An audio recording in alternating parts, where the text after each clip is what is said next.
제가 현장에서 배우고 느꼈던 중요한 팁들을 좀 나눠볼게요. 초등학교 고학년이 되기 전까지는 또래와 비슷한 발달 수준을 보이는 경우도 있지만 아주 어렸을 때부터 대근육, 소근육, 언어, 인지, 사회성 등의 한두 가지 영역에서 발달 지연인 경우도 있어요. 제가 상담을 할 때 많이 듣는 이야기 중에 하나는 우리 아이는 어떤 건 잘하는데 어떤 게 너무 안 돼요. 장애는 아닌 것 같은데 계속 헷갈렸어요 라거나 늦게 발달하는 아이들도 있다고 하니까 계속 기다렸어요. 저는 잘 몰랐거든요 라고 하는 말이에요. 발달의 속도는 사람마다 다르지만 혹시 발달 지연이 의심된다면 늦어도 초등학교 1학년 때쯤 검사를 해보거나 발달을 돕는 활동을 시작하시는 게 좋아요. 제가 들었을 때 소근육이나 근육 발달을 위해서는 10살 되기 전에는 시작을 하셔야 된다는 이야기를 들은 적이 있습니다. 학교에서는 매년 3월에 기초학습 능력 검사를 통해서 학습 부진이 있는지 파악을 하고 있어요. 4월에는 1학년, 4학년을 대상으로 하는 정서행동 검사도 하고 있고요. 그런데 제 경험상 경계선지능 아이들이 한 과목에서만 미달이거나 기초학습 능력 검사를 통과하는 경우도 많았어요. 또래 관계에 어려움이 없어 보이거나 순한 기질의 아이들도 학습에 어려움이 있다면 주의 깊게 관찰해 주셔야 조기에 발견할 수 있습니다.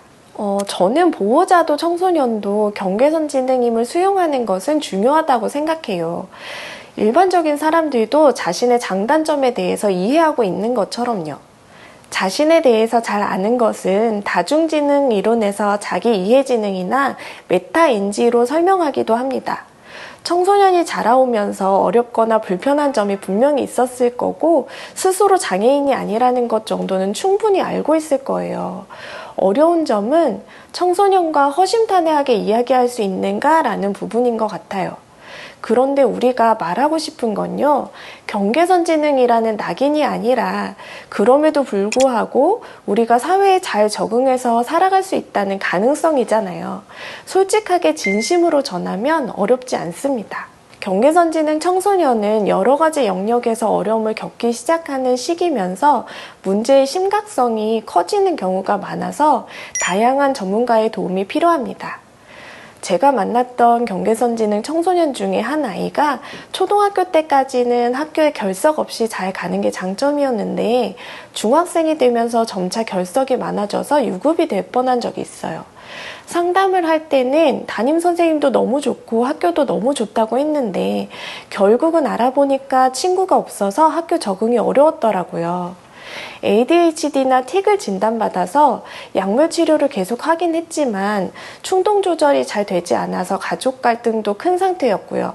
또래와 있을 때도 갑자기 화를 내거나 하는 행동 때문에 관계를 유지하기가 어려웠어요. 사실 제가 아는 사례 중에는 이것보다 아주 심각한 어려움에 처해 있는 경우도 많습니다. 이런 아이들을 우리가 어떻게 도와줘야 될까요? 바로 팀 어프로치, 즉 동반자가 필요해요.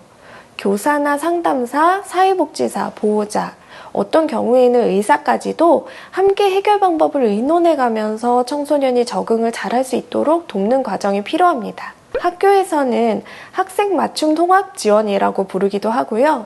사회복지사들은 사례관리라고 부르기도 해요. 어떤 형태든지 다양한 장면에서의 관찰이 필요하고 같은 기준을 가지고 여러 사람이 도움을 주어야 경계선지능 청소년들의 복잡하게 얽힌 어려움을 하나씩 풀어갈 수 있습니다. 안타까운 점은 청소년을 위한 서비스가 아직 현장에 많지 않다는 점인데요. 초등학생과 성인기 경계선지능인을 위한 서비스는 늘어나고 있지만 정작 중고등학생을 위한 프로그램은 턱없이 부족합니다. 그래서 학교, 종합사회복지관, 지역아동센터, 상담센터, 평생교육센터 등 도움을 줄 수 있는 곳을 최대한 많이 알아보고 연계하는 것이 중요합니다.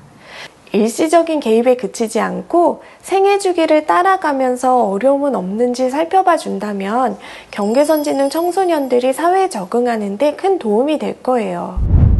오늘은 경계선지능 청소년의 사회성 발달과 자아 개념, 관찰과 개입을 위한 팁까지 알아봤습니다. 어땠나요? 도움이 되셨나요? 혹시 우리 아이 얘기 같아요 라고 느끼신 분이 있다면 여러분은 혼자가 아니라는 걸 기억해 주세요. 전국에 여러분과 같은 고민을 하는 부모님들이 많이 계세요. 다음 화에서는 경계선지능 청소년의 사회 적응과 심리 정서에 대해서 조금 더 자세히 다루도록 하겠습니다. 특히 실제 사례를 통한 해결 방안과 구체적인 도움기관에 대한 정보도 함께 드릴 예정이니까 많은 시청 부탁드릴게요. 여러분의 관심과 지원이 사각지대 경계선지능인을 돕는 데 큰 힘이 됩니다. 함께 해주셔서 감사합니다. 다음 영상에서 만나요.